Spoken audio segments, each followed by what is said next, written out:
സുഹൃത്തുക്കളെ എല്ലാവർക്കും നമ്മുടെ പുതിയൊരുവിലേക്ക് സ്വാഗതം.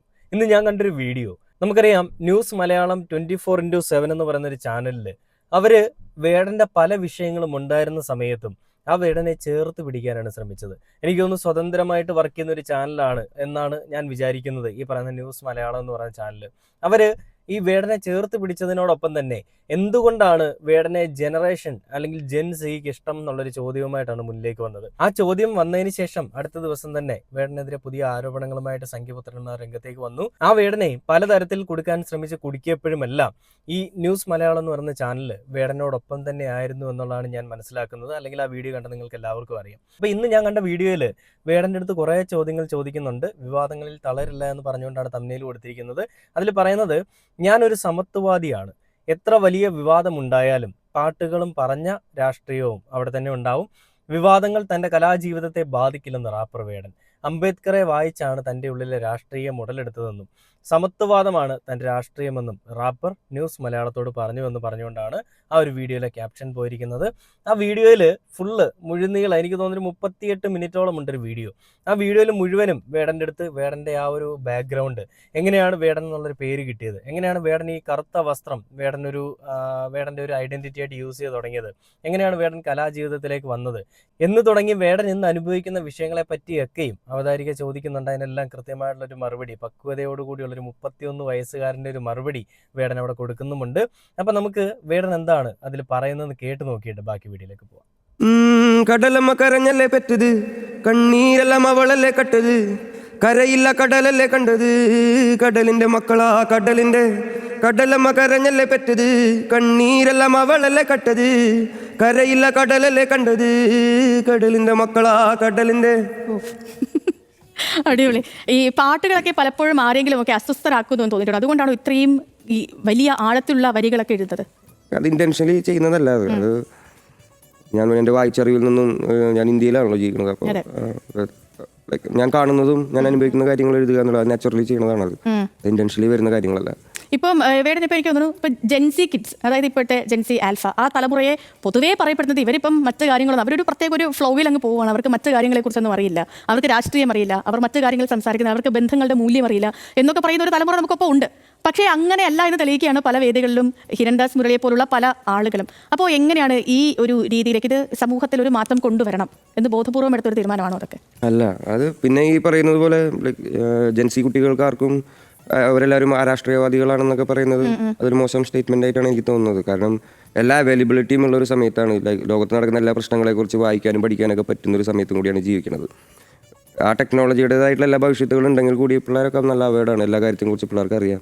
അങ്ങനെ ജെൻസി പിള്ളേർ അത്ര മോശം പിള്ളേരൊന്നല്ല. ജാതി പരിസരമാണോ ബാല്യമാണോ എന്താണ് വേടനെ ഇങ്ങനെ വരികൾ എഴുതാനൊക്കെ എപ്പോഴും പ്രേരിപ്പിക്കുന്നത്, ഈ ചിന്തകൾ വരാനുള്ള? ഞാൻ ബാബാ സാഹേബിനെ വായിക്കുന്നത് കൊണ്ടാണ്. ഇന്ത്യ ഒരു സെക്കുലർ കൺട്രി ആയിട്ട് നിലനിൽക്കണമെങ്കിൽ അതിൻ്റെ ഏറ്റവും രൂഢമൂലമായി നിൽക്കുന്ന ജാതിയെ ഇല്ലാതാക്കണം എന്നുള്ള അറിവാണ്. അതിനുവേണ്ടി പണിയെടുക്കുക എന്നുള്ളതാണ്. അതിനുവേണ്ടി പണിയെടുത്ത് എന്താ പറയുക, പെട്ടെന്നൊരു ദിവസം മാറ്റിക്കളയാം എന്നുള്ളൊരിതല്ല, അതിനൊരു കരിവായി മാറുക എന്നുള്ളത് മാത്രമാണ് നമ്മൾ ചെയ്യുന്ന പണി. വേടൻ മുന്നോട്ട് വയ്ക്കുന്ന രാഷ്ട്രീയം എന്താണ്? ഞാനൊരു സമത്വവാദിയാണ്. ഞാൻ എല്ലാവരും ഒന്നാണെന്ന് വിചാരിക്കുന്ന ആളാണ്. ഓക്കെ, ഈ ജാതി മത ചിന്തകൾക്കൊക്കെ അപ്പുറമായി. ആണ്. ഓക്കെ, ശരി. അപ്പോൾ ഈ പറഞ്ഞതുപോലെ നമ്മൾ ഈ റാപ്പിലേക്കൊക്കെ വരുന്ന സമയത്ത് ആദ്യം എഴുതി തുടങ്ങുന്നത് ഈ വോയിസ് ഓഫ് വോയിസ്ലെസ് ആണ്. അപ്പം അത് തന്നെയാണോ ആദ്യം? അല്ല, ഞാൻ +1 +2 പഠിക്കുന്ന സമയത്ത് ഞാൻ കവിതകൾ എഴുതിയിരുന്നു. കലോത്സവത്തിനൊക്കെ പോയിട്ട്. അപ്പോൾ കവിതകൾ എഴുതാനുള്ള കവിതകളൊക്കെ എഴുതിയിട്ട് റാപ്പ് പോലെ പാടുമായിരുന്നോ? അതങ്ങനെയാണല്ലോ എളുപ്പം ഇച്ചിരി കൂടി. അപ്പോൾ ഈ കോളേജിൽ പോകാത്ത അല്ലെങ്കിൽ സാമ്പ്രദായിക വിദ്യാഭ്യാസം നേടാത്ത ഒരാൾ അയാളുടെ കവിതകൾ അല്ലെങ്കിൽ അയാളുടെ വരികൾ അത് സിലബസിലേക്ക് ഉൾപ്പെടുത്താൻ തീരുമാനിക്കുകയാണ്. അപ്പോൾ അതായത് വേടൻ പറയുന്ന കാര്യങ്ങൾക്കൊക്കെ ബലം കിട്ടുന്നുണ്ട്, അങ്ങനെ തോന്നാറുണ്ടോ? തീർച്ചയായിട്ടും. ഞാൻ പറയുന്ന രാഷ്ട്രീയത്തിനെ സപ്പോർട്ട് ചെയ്യാൻ അത് ഒരുപാട് സഹായിക്കുന്നുണ്ട്. പിന്നെ ഇപ്പോൾ പുതിയതായിട്ടുള്ള പിള്ളേർക്ക് പുതിയതായിട്ട് വരുന്ന ആൾക്കാർക്ക് ഈ വിഷയത്തെക്കുറിച്ച് കൂടുതൽ ഞാനുണ്ടാവാനൊക്കെ സഹായിക്കുന്നുണ്ട് എന്നാണ് ഞാൻ വിശ്വസിക്കുന്നത്. ഈ ഇതിന് പിന്നാലെ ഈ വിവാദങ്ങൾ, ഇപ്പം സിലബസിൽ ഉൾപ്പെടുത്തുന്നതിന് പിന്നാലെ വിവാദങ്ങളൊക്കെ വന്നല്ലോ. ആ ഘട്ടത്തിലൊക്കെ എന്താ തോന്നുന്നത്? ഇപ്പം എന്തായിരിക്കും അത് അതിന്റെ വഴിക്ക് പൊക്കോട്ടെ ആണ് അതങ്ങനെ. കാരണം ഞാനൊരു ഇൻഡിപെൻഡന്റ് ആർട്ടിസ്റ്റാണ്. ഞാൻ ചെയ്ത ആർട്ടുകളൊക്കെ ഇൻഡിപെൻഡന്റ് ആയിട്ടുള്ള പ്ലാറ്റ്ഫോമുകളിലൊക്കെ അവൈലബിൾ ആണ്. പാട്ട് അവിടെ ഉണ്ട്, പാട്ടെടുത്ത് കളയാൻ പറ്റില്ലല്ലോ. അപ്പോൾ ആശ്വാസമുണ്ട്. പിടിച്ചതെല്ലാം പുലിവാലിടാ, കണ്ട മൃഗത്തിന്റെ തോലിടാ, അഴുക്കിൽ പിറന്നവരാണടാ, അഴിമുഖങ്ങൾ നീന്തുന്ന ആളിടാ, പകല് പറന്നങ്ങ് പോയടാ, ഇരവ് നമുക്കുള്ളതാണടാ, പദവി പണമൊന്നും വേണ്ടടാ, ഇത് ഉരുക്ക് ഗുണമുള്ള തോളിടാ. ഓക്കെ. കണ്ടില്ലേ, ഇതിൽ മുഴുനീളെ ഇത്തരം ചോദ്യങ്ങളും അതിനൊത്ത മറുപടികളും ഒക്കെ തന്നെയാണ് വേടൻ കൊടുക്കുന്നത്.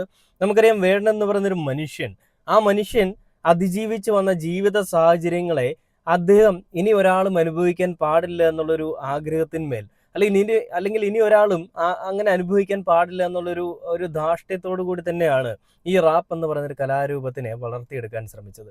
റാപ്പ് എന്ന് പറഞ്ഞാൽ സ്വതന്ത്ര കലയാണ് അല്ലേ, നമുക്ക് എല്ലാവർക്കും അറിയാം, അതിനെപ്പറ്റി ഞാൻ പ്രത്യേകിച്ച് പറയേണ്ട ആവശ്യമില്ല.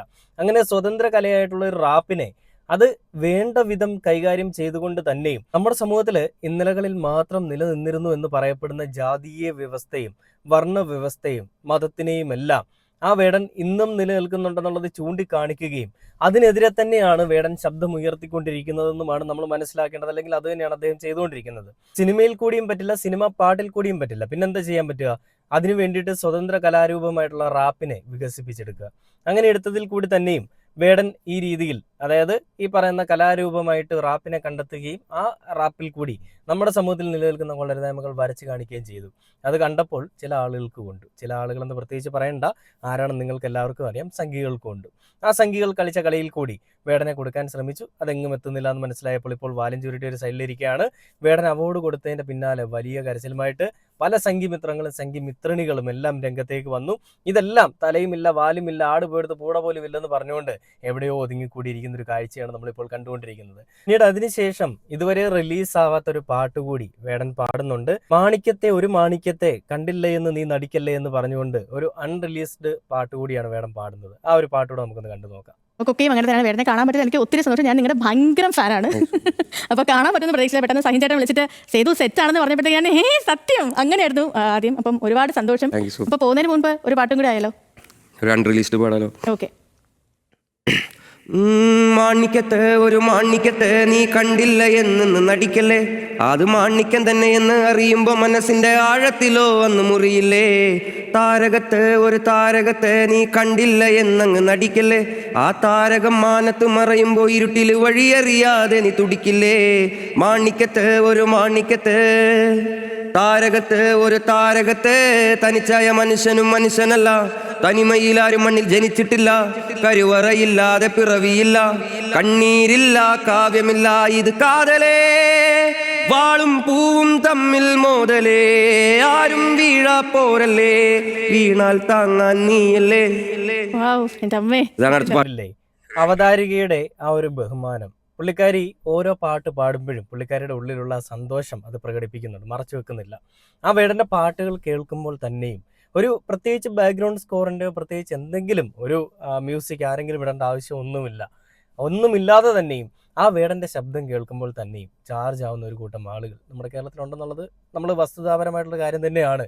അപ്പോൾ വേടൻ്റെ പാട്ടുകൾക്ക് ഒരു സ്വീകാര്യത കിട്ടാൻ വേറൊരാളുടെയും മൂളലോ വേറൊരാളുടെയും വയലിനോ ഫ്ലൂട്ടോ ഒന്നും വേണ്ട.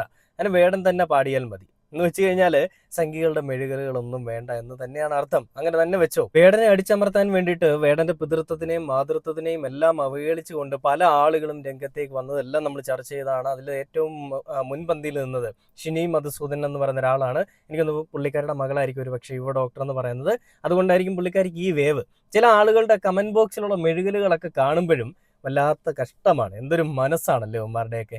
കൂട്ടത്തിൽ ഒരാൾ മരിച്ചാലും അയാളെ മാനസിക രോഗിയാക്കുന്ന ഒരു ടീംസാണ് സംഘിക്കുട്ടന്മാർ. അപ്പോൾ പിന്നെ ഇത്രയൊക്കെ പ്രതീക്ഷിച്ചാൽ മതിയാവും അല്ലേ. ഇത് ഞാൻ കൂടുതൽ ഇനി സംഘികളെ കുറ്റം പറയുന്നില്ല, അല്ലെ സംഘികൾ കാണിക്കുന്ന കൊള്ളരുതായ്മകൾ പറയുന്നില്ല. ആ വേടൻ എന്ന് പറയുന്ന ഒരു മനുഷ്യന്റെ ഒരു പിറവി കൂടിയാണ് നിങ്ങൾ കാണാൻ പോകുന്നത്. ഇനി അയാൾ കയറി വരാൻ പോകുന്ന രീതി, ആ വേടൻ ഈ ഒരു ഇന്റർവ്യൂവിൽ തന്നെ പറയുന്നുണ്ട്, പാട്ടുകൾ പലതും മറന്നുപോയി. 8 മാസ കാലയളവായി ഞാൻ പാട്ട് ശരിക്കൊന്ന് പാടിയിട്ട് അല്ലെങ്കിൽ സ്റ്റേജുകളിൽ കയറി നന്നായിട്ടൊന്ന് പരിപാടി ചെയ്തിട്ട് അങ്ങനെ അടിച്ചമർത്താൻ വേണ്ടിയിട്ട് അവർ കാണിക്കേണ്ട എല്ലാ പരിപാടികളും കാണിച്ചതിൻ്റെ ഫലമായിട്ട് വേടൻ വീട്ടിൽ തന്നെ ഒതുങ്ങിയിരിക്കേണ്ടി വന്നു. ഇതിൽ എന്തെങ്കിലും കഴമ്പുള്ളതാണെന്നുണ്ടെങ്കിൽ വേടൻ ഈ രീതിയിൽ പുറത്തിറങ്ങി നടക്കാൻ പറ്റില്ല. നമുക്കറിയാം, നമ്മുടെ ശരീരത്തിൽ ഏതെങ്കിലും എല്ലിന് പൊട്ടലുണ്ടെങ്കിൽ നമുക്ക് ആ കൈയാണെങ്കിൽ കൈ അനക്കാൻ പോലും പറ്റില്ല. അസഹനീയമായ വേദനയും നീരുമൊക്കെ ആയിരിക്കും. അപ്പം അങ്ങനെയാണെങ്കിലല്ലേ നമുക്കൊരു പൊട്ടലുണ്ടെന്ന് പറയാൻ സാധിക്കുകയുള്ളൂ. ഇപ്പോൾ വേടനെതിരെ ഒരു കേസുണ്ട് എന്നുള്ള എന്നുള്ളതിന്റെ പേരിൽ വേടൻ കുറ്റക്കാരനാണെന്ന് പറയാൻ പറ്റില്ല, കുറ്റാരോപിതനാണെന്നേ പറയാൻ പറ്റുള്ളൂ. അപ്പൊ അങ്ങനെയുള്ളൊരു സാഹചര്യത്തിൽ കുറ്റക്കാരനാണെന്ന് വരുത്തി തീർക്കാനായിട്ട് ഞാൻ എന്തുകൊണ്ടാണ് എല്ലിന്റെ കാര്യം പറഞ്ഞതെന്ന് വെച്ചാൽ ഒരു എക്സാമ്പിൾ മാത്രമാണ്. അപ്പൊ ഈ രീതിയിൽ വേടൻ കുറ്റക്കാരനാണെന്ന് പറഞ്ഞുകൊണ്ട് മെഴുകുന്ന കുറെ സംഘിമിത്രങ്ങളുണ്ട്. ആ സംഘിമിത്രങ്ങളൊക്കെ ഇതൊന്ന് കണ്ടു നോക്കുക.